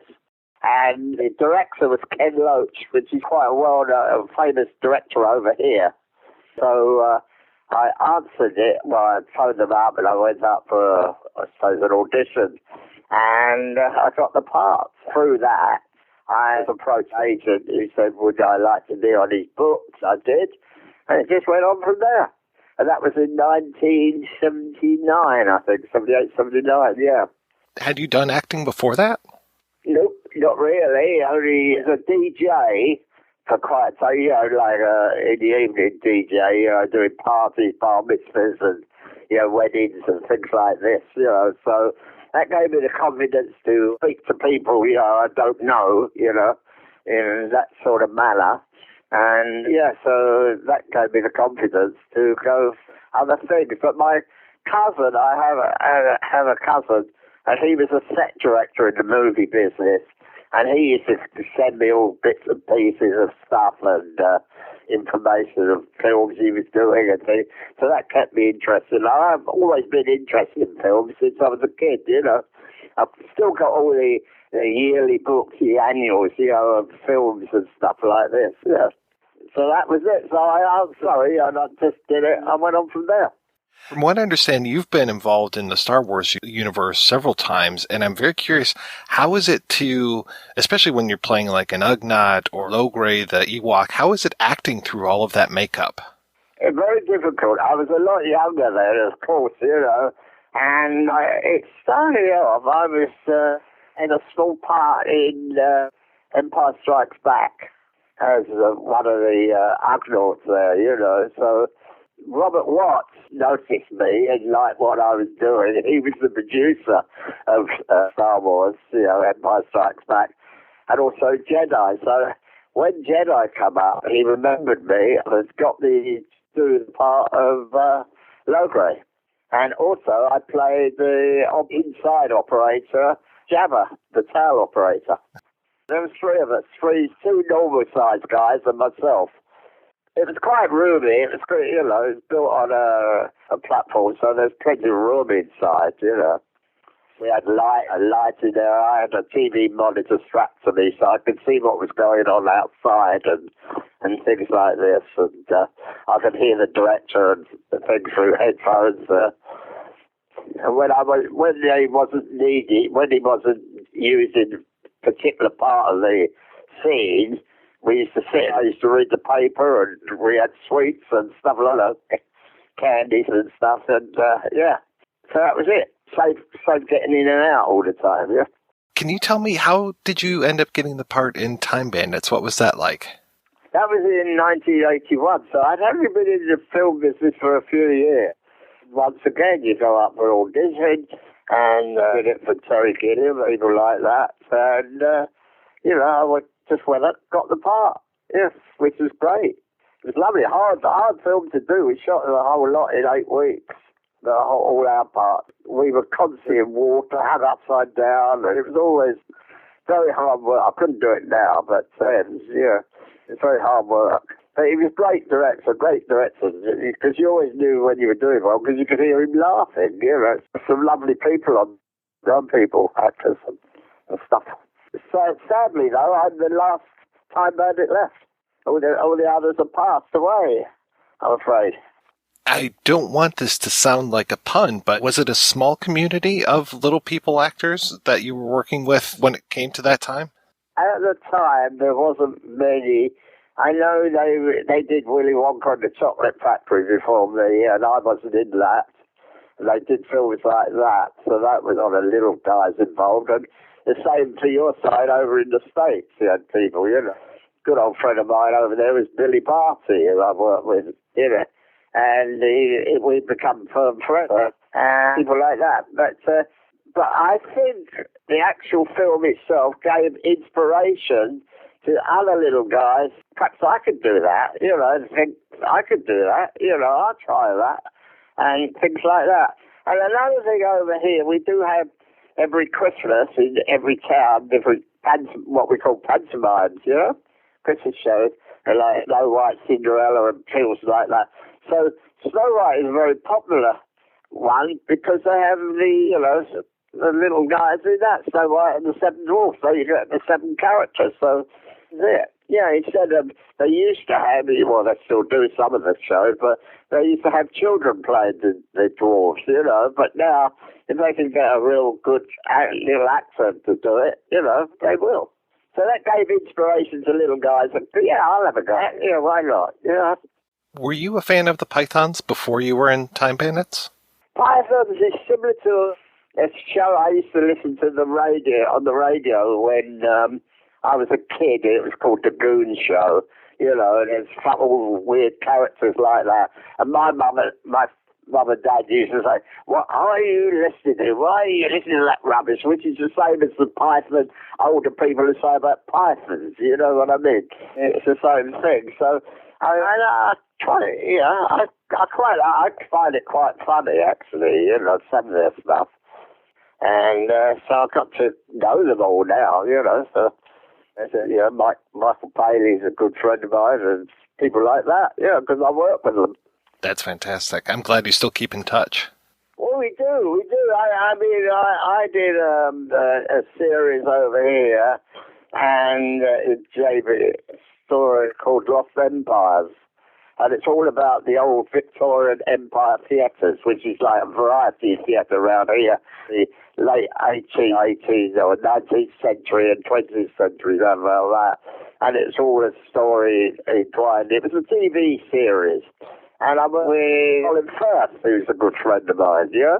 People like Laurence Olivier was in it, which I worked with him on the scenes, yeah? It was lovely. Yeah, so, yeah, we still keep in touch, you know, like Danny John Jules from Red Dwarf. He's what character he is, but he's in it. And people like that. And I'm still in touch with lots of friends in the States there, you know? And little guys in the States, because when we filmed over in the States, when we was in the last, I can't remember the film, my brain's gone dead. But we filmed over in Oregon there in the redwood forests, you know? So instead of taking all the little Ewoks over there, they had a load of American little guys doing it, you know? So I got friends with all of those as well. So, and we still keep in touch, you know? Where was Roger Rabbit filmed at? That was in England. That was Studio One, yeah. Film Roger Rabbit. That was an interesting film because Roger Rabbit, of course, was a cartoon, so that was added in afterwards. And I was in the bar, the terminal bar they called it, and where the trams go by and things like that. And yes, it was very good because we didn't have the actual Roger Rabbit, but they did. They had a very long cane, or like a fishing pole, with a ping pong ball on the end, table tennis ball. And that was our highlight. So a guy moving around, so there you go, Roger Rabbit would hop from there to there to there. So as he moved it, we all kept our eye on the ping pong ball, so it was all in unison, Yeah, and so you were acting to nothing on that scene, Christopher Lloyd was in that, and we become friends with him as well, I saw him last year as well, and he remembered me, and it was great. Lovely saying hello to him. Of course, he did all the Back to the Future stuff, didn't he, as well? Do you have any particularly fond memories of Time Bandits? Any behind-the-scenes stories that you could share? There was one scene where we filmed in Pinewood Studios in England there. They've got a big backlot with a great big tank, about 4 swimming pools size, tank. And it's 4 foot deep. I'm 4'6". In the centre, there is a deeper bit. And that, Terry Gilliam wanted to jump in off a scaffold. They built a big scaffolding on the edge of this deeper bit. And we were up the top, and we had to jump off of there, go past the camera into the water. And then he reversed the shot, and if you know Time Bandits, we fly back out, don't we? So, go backwards. So I'm not keen on that. And for one thing, I can't swim. And another thing, I'm not too keen on heights or jumping off that height anyway, you know. So Terry said to me, look, mate, come on, I'll just go through it with him. Look, I'll tell you what, I'll tell you, come and have lunch. We're going to have lunch and we're going to do the show. So we had lunch, and he said, come on, I'm going to have a bottle of wine. Come on, have a couple of glasses. And by the time it was ready for the shot, I could have jumped off anywhere, you know. They did have a guy, like a frogman guy, there, just off shot. So he was standing by that anything happened to any of us, he'd dive in and get us, you know. That was reassuring. Also, we had like a wetsuit underneath, you know, like a rubber suit, like you would if you were a frogman and something like that, you know. Especially made for us, so it fitted us. So it was quite all right, but that was fun. That was funny. It wasn't at the time for me, you know, but when I did it, I was, pleased. It was so good just to do that for, you know, in the Time Bandits, because as I said, it showed little guys, you're not just a little guy, you can do something, you can do this, you know. You're not in a circus, you don't have to do a circus act. You can, you know, be something, be an actor. Some of the stuff I've done is really drama, you know. You know, and not being a happy little guy, I've been a nasty little guy, things like that, where you change, you know, yeah. I was curious about the documentary about you, Under the Radar. I haven't been able to track that down, but I'd love to see it. No, it hasn't gone any far. The trouble with it was, and I was talking to the guy who directed it or made the actual film, is getting the permission to use these things, you know, like the documentary and snippets of films and things like that. And the trouble is, it costs so much. You get a year's license on it, which we had for when we released, or they released it, you know, and showed it to people. And then after that, you have to pay every time, you know, and it just works out. It's not worth it, yeah. You've been in so many things. I was curious, what have been some of your favorite things to do over the years? Well, not only films, I've done TV, of course. Lots of series on TV. We won a series called Maid Marian and Merry Men, which is a spoof of Robin Hood and Maid Marian, you know, except in this thing, it's a children's series. And Maid Marian is the boss. Robin Hood's a wimp, all he's very fashion conscious and doing his hair and things like that. I played Little Ron instead of Little John. I played Little Ron, and I'd go around beating everybody up and things like that. And we filmed, we did it for 4 years. We won the BAFTA, which is like an award, like an Emmy or whatever. Best children's television program and things like that. So that was a good series of me. But besides that, I've done theatre as well. I've done lots of theatre plays and stuff. And also I did 2 years with Royal Shakespeare Company up at Stratford-on-Avon and also down in London. And that was the other children's story called Lionel Witch and the Wardrobe, which is quite a well-known book for kids, you know. And I played a nasty, evil little fella, which I loved, but that was great fun. It was wonderful, wonderful. I loved it. I loved the people and everything. Yeah. So I did that. What else? I've done commercials, of course, you know, for different things, chocolate, drinks, and things like this. I've done music videos, you know, the Men Without Hats one. That's a well-known one I did. Musical acts over here, I've done with them as well. Yeah. So I've done fairly everything. Oh, yeah. I meant to ask you about the famous safety dance video. Oh, you like that, do you? Oh, God, yes.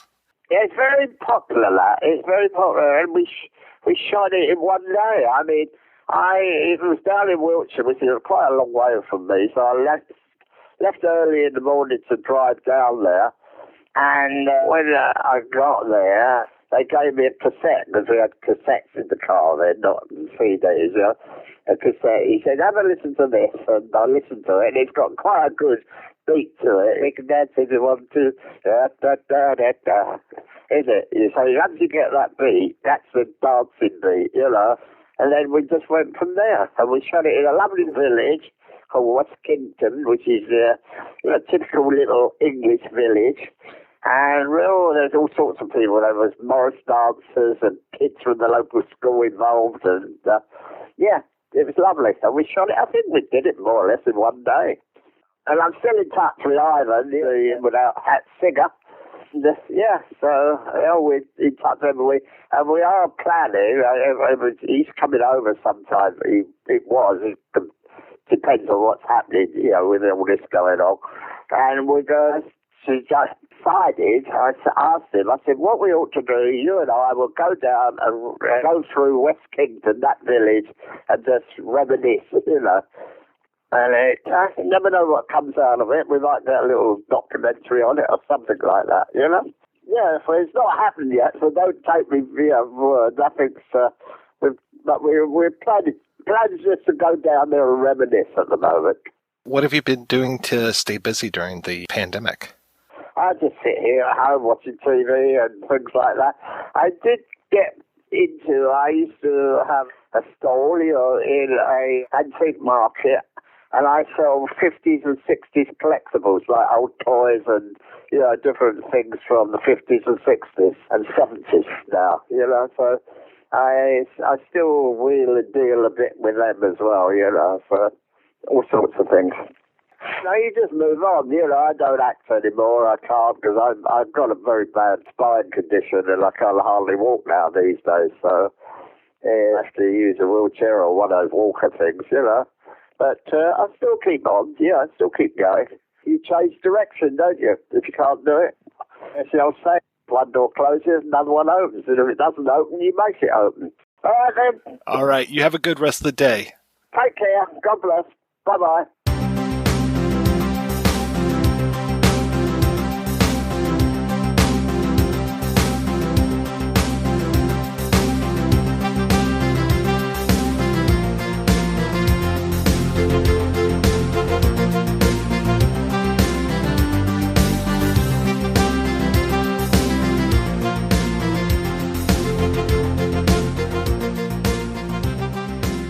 All right, and we are back and talking about Time Bandits, and we were talking a little bit about the end before we took a break. And when you think about it, this end is one of the most dire endings because Kevin's left at home. I'm living alone! I'm living alone! His home is burned up. Most of it looks like. His parents have just exploded. And he's all alone in the universe. And I love just how the camera pulls back from him. This kind of weird reverse shot. It looks like they must have shot coming down at first, but then they reversed it out from the way that the smoke is going and pulls back and back and back and back. And it just echoes the beginning of the film. Kind of echoes Men in Black a little bit too, but just pulls all the way back. And it's just like Kevin's just as insignificant as an ant. And we all are too. And it's just like, yeah, what's this kid going to do? He's all alone in the world. It was done in a vastly inferior version in American Beauty. Oh, God, I've tried to put that film out of my mind. All I can think of is a plastic bag. That's it. Boom. Well, it's symbolic. It's the most beautiful thing I ever saw in my life.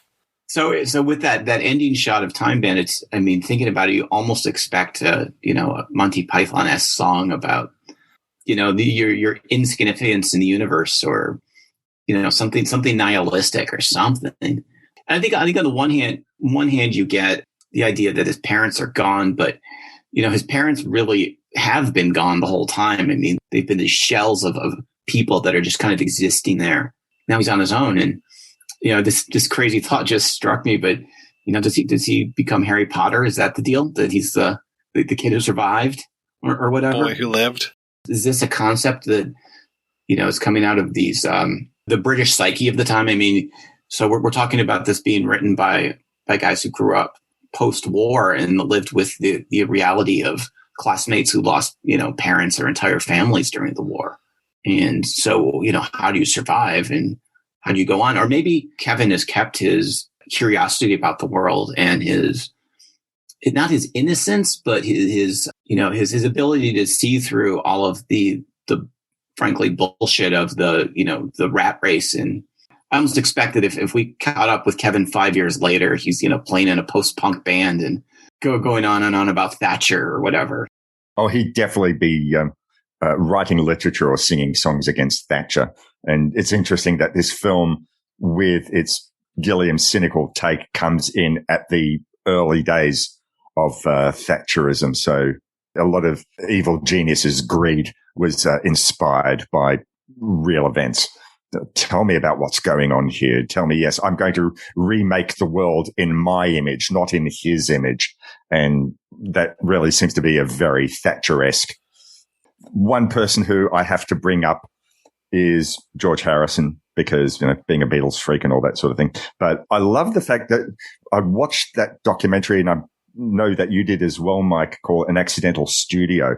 And it tells a whole story about how George Harrison and his business partner, Dennis O'Brien, got Handmade Films started. And I love the fact that in that entire documentary where we see the archival footage of George Harrison, there's nearly no mention made of his Beatles past. It's all about George Harrison as uncomfortable film producer, but ostensibly because he just wanted to see Life of Brian when no one else was going to put up the money to have it made. There was an interesting story that I think came from this book, Very Naughty Boys, or maybe it was actually in an interview with Terry Gilliam on the Arrow Blu-ray of Time Bandits. But either way, there's a story about how I think Ray Cooper, who is a percussionist as well as a production guy for Handmade Films, had said, hey, why do you get George to write the music for the Time Bandits? And Gilliam was absolutely opposed to that. He thought, Harrison may be a Beatle. He may be providing me with all the money for this film to be made, but there's no way he can write the sort of music that I want. Look, I'll let him have this throwaway song at the end of the film. And I don't think Harrison was ever, that really perturbed about it.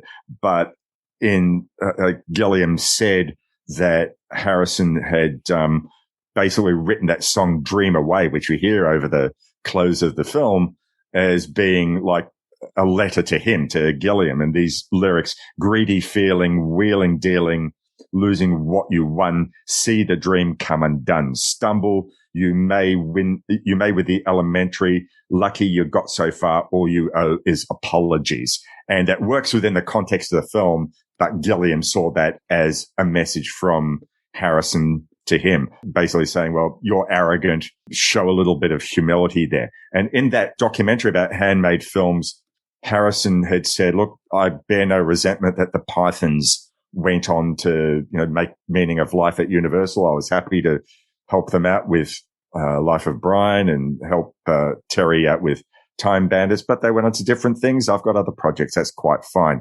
But Gilliam suggests that it was the experience of the bitterness, and it may have been more towards Dennis O'Brien than to Harrison himself, that on the course of making of Time Bandits, that pushed the Pythons away from making anything further with Handmade, which I think is a little bit of a shame, because I really love the look of Handmade Films. There's a distinct look to their films, just like there's a distinct look to that other great British film studio, which we like to talk about, Ealing Studios. I mean, to be honest with you, I always saw Meaning of Life. It was sort of going backwards, I think. I've never been a great fan. I mean, there's some great moments in it, but just a whole bunch of sketches, and it looks a whole lot more flash and a whole lot more shiny than something that Handmade could have done. I would have liked to have seen Meaning of Life as a Handmade film, but, well, history wouldn't allow it because George Harrison and Terry Gilliam and Dennis O'Brien had big egos. Meaning of Life is the one that I never go back to. I saw it once. I really don't need to ever see it again. There's nothing in there where I'm just like, oh, remember how great that one particular skit was? No, they all seem to be about the same level, and that level is so far down below anything else. Like those last, I think it was like the last season of Monty Python where not everybody was there. I like even that better than Meaning of Life. It just doesn't do it for me. With Life of Brian, the film, it still has all the Pythonish elements to it, obviously. But unlike a lot of the Flying Circus and their first film, and now for something completely different, and even to an extent, Monty Python and the Holy Grail, it's a cohesive story all the way through. Holy Grail ends the way how they would have ended a Python sketch. Oh, we don't know how to end it. Oh, well, let's just have them getting arrested and show that it's a film set. whereas Life of Brian is a cohesive story all the way through. Even the moments where you see like boom microphones enter the screen, which, could be seen as very much Holy Grail territory. They didn't want to make it look too flash, but it's cohesive. And maybe there's something of the disappointment for me anyway. And I'm wondering about you as well, Mike, with Meaning of Life sort of being a big step back because it's shown that it could tell a story from start to finish. And I don't know if it was laziness or contractual obligations. Really, even they admit by the end of the film, oh, what's the meaning of life? Oh, we'll just be nice to each other, try not to drink too much red wine or whatever it was that they said. And I think that's part of what's a big disappointment for me. I guess I never found a lot of the sketches in that really bust the gut funny. The one that I go back to, which I'm not sure everybody else does, but I love, and now for something completely different, because it's kind of a greatest hits of their sketches, and none of the sketches in Meaning of Life live up to that level for me. Even things like The Secret Policeman's Ball. It's like, okay, here's some great skits in here. And to see those performed live in front of an audience was pretty great, to see them feeding on that energy, to see Cleese out in the audience trying to sell Albatross, it was great. That Hollywood Bowl. Yeah, that Monty Python, the Hollywood Bowl. Yes. That was, I'm imagining that was a contractual obligation. But having said, that was a handmade film as well. But yeah, you're right. The Secret Policeman's Ball and Secret Policeman's Other Ball, which were more about the wider British comedy community, but there certainly was Python involvement in both of those. And I think John Cleese was very much a supporter of amnesty and sort of thought, right, well, we'll bring in the goodies and we'll bring in Alexei Sale. So it's something of the old, something of the new in that. And that was more like a film of a concert, as was Hollywood Bowl. So there's that expectation. But if you're going to go for something that's not like, out and out is representative of what you've done in the past, I would have liked to have seen Meaning of Life, or more to the point, another film that was a start to end type of narrative, because I reckon they had it in them. And, Terry Gilliam, maybe that's as much why he was happy to break away and do his own thing, because he thought, look, I'm done with the little sketches. Let's tell full-length feature stories. And he's done that brilliantly over his career. Even the failures have, because of his own style, still have something to recommend them. And I think I saw 12 Monkeys, when that came out, and I wasn't so crazy about that, but I think that was more because I didn't care for Brad Pitt or Bruce Willis in it. Thematically, it's something that I think is absolutely fantastic, and something that we probably should have discussed in the first part of the show. But I just loved that this great ensemble cast. I mean, with Kevin, played by, was it Craig Warnock was his name, and the Bandits themselves, Jack Purvis and David Rappaport and Kenny Baker, all they were front and center. But we've already gone and spoken about individual actors, but I just sort of thought that as an ensemble, everyone had a chance to shine. And Mike, you mentioned before about the strength of Mrs. Ogre. I love Catherine Hellman, because at the time I was a big fan of the TV show Soap, and I was very excited to see, oh, wow, she's in this film. And then she went on to play the absolutely horrible mother of Jonathan Pryce in Brazil. And I don't know, did she do anything more after this? Who's the Boss? She was the mother of the female lead on Who's the Boss, who was, what's the correct way to say this at this point in time? She was the gilf on the show. And she was really great on that show, to be honest. She had great comedic timing and great just personality and chemistry. And she came off as not sleazy, but definitely, for the time, a woman with what we now say is agency and speaking her mind and not caring what others thought, as far as, a society, as opposed to maybe caring about what people she cared about thought and how she acted around them, and maybe pushing the envelope a little bit. But yeah, that was her big claim to fame after this period in time. That's definitely her character in Time Bandits. She's still supportive of her husband, the ogre, but she's the strong one. She's the brains and the brawn behind this relationship. What am I going to do with them, dear? Oh, growl at them, dear. Growl at them. I'll get the pot going.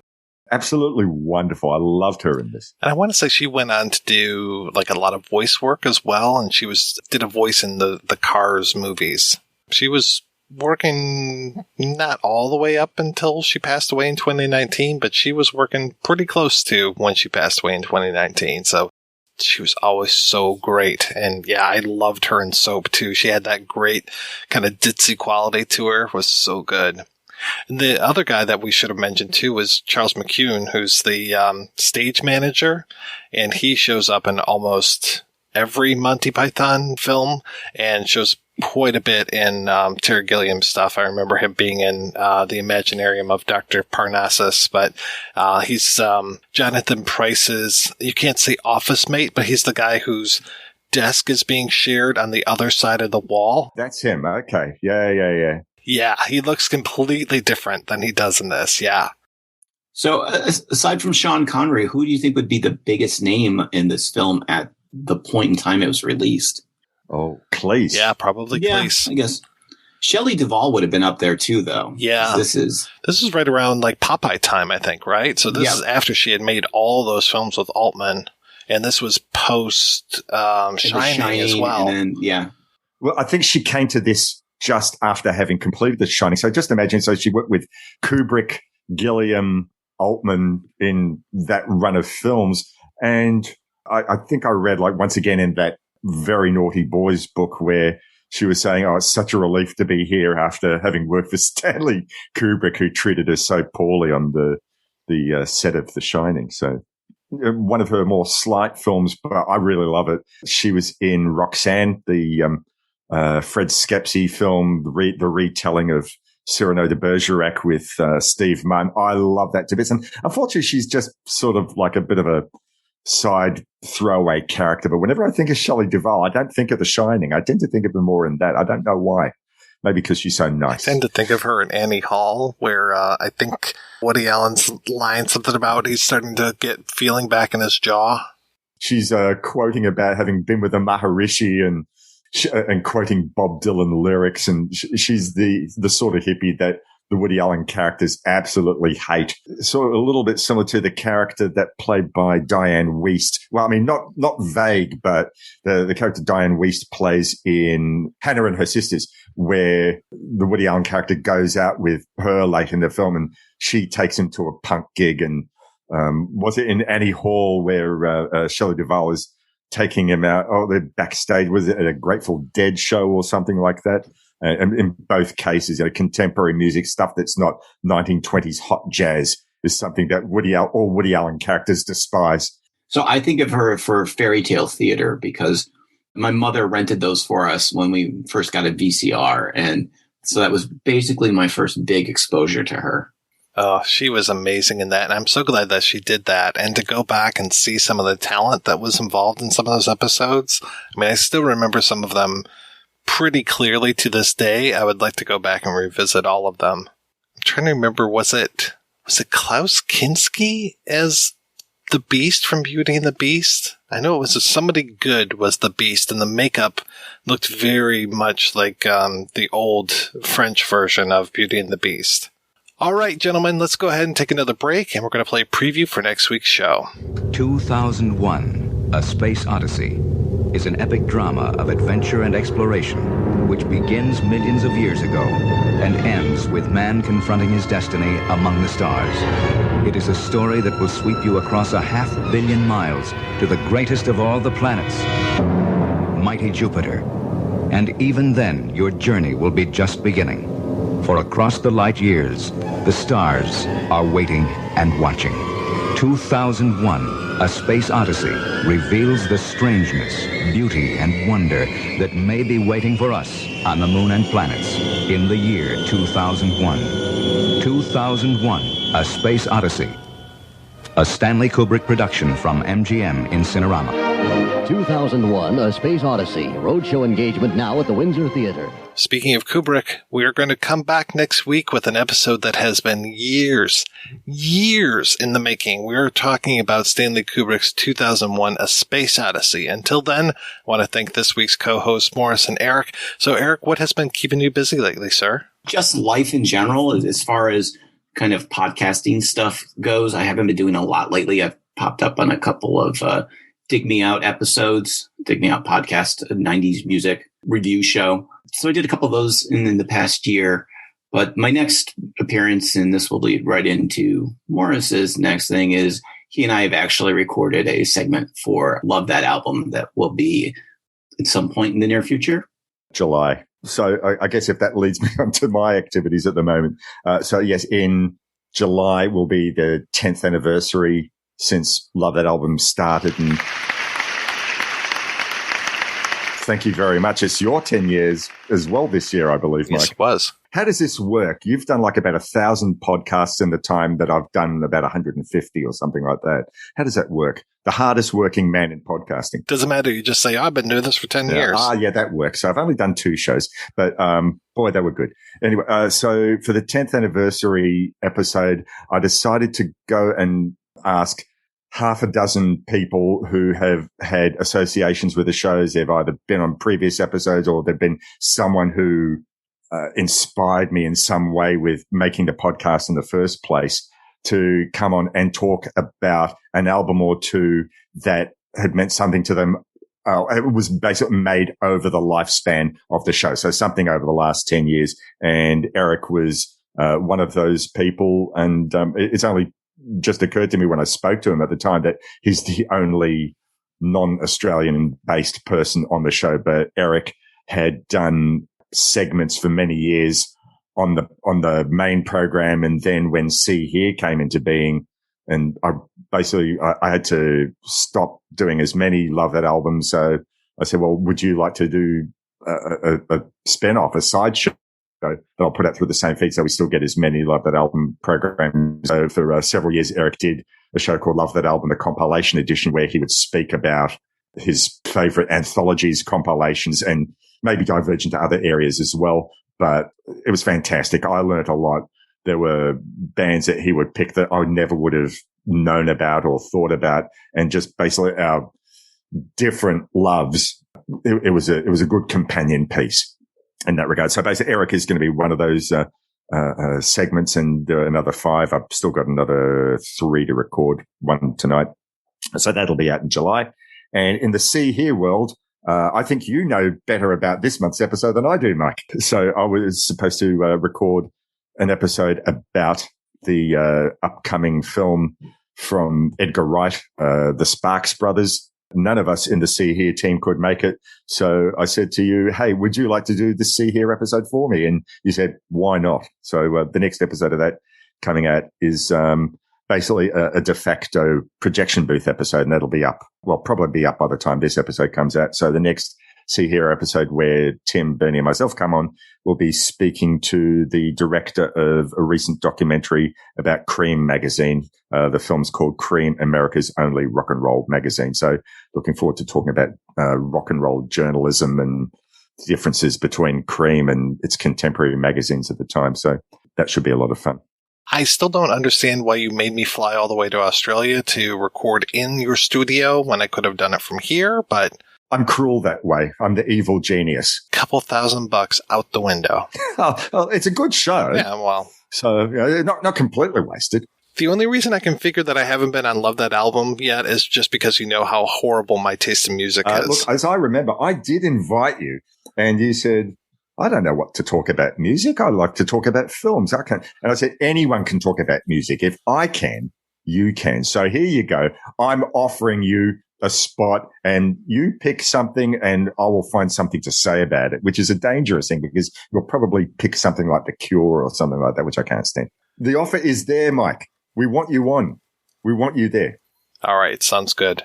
Well, thank you again, guys, for being on the show. Thanks, everybody, for listening. Please head on over to the website, projectionboothpodcast.com, where you can find out more about today's episode. You'll also find a link over to Patreon, where you can make a donation to the show. Every donation we get helps the Projection Booth take over the world. Just like Evil Genius.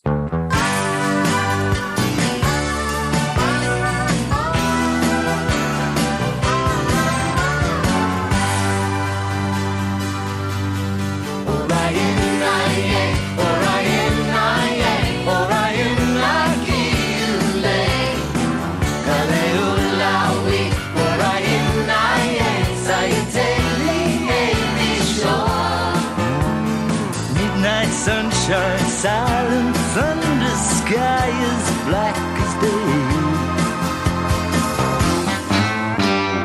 Only a dream away. Orion-I-A, Orion-I-A, Orion-I-K-L-A. Hallelujah, Orion-I-A,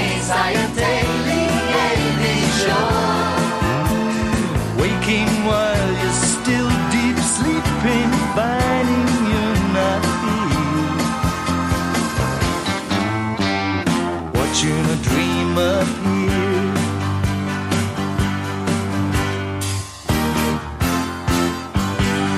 Tumbling through 1,000 centuries.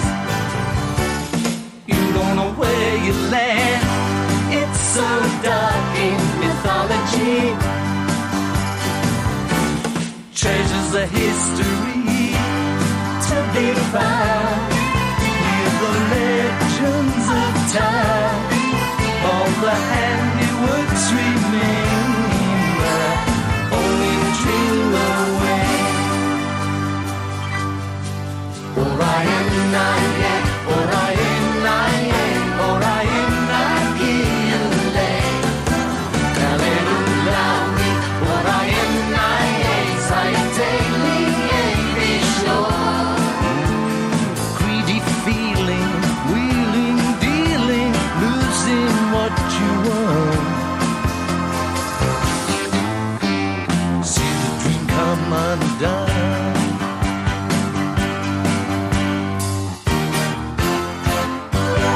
Stumble you may with the elementary. Lucky you got so far. All you owe is apologies. Measure the mystery and the sound without taking the time. Still the handiworks remain. Only a dream away.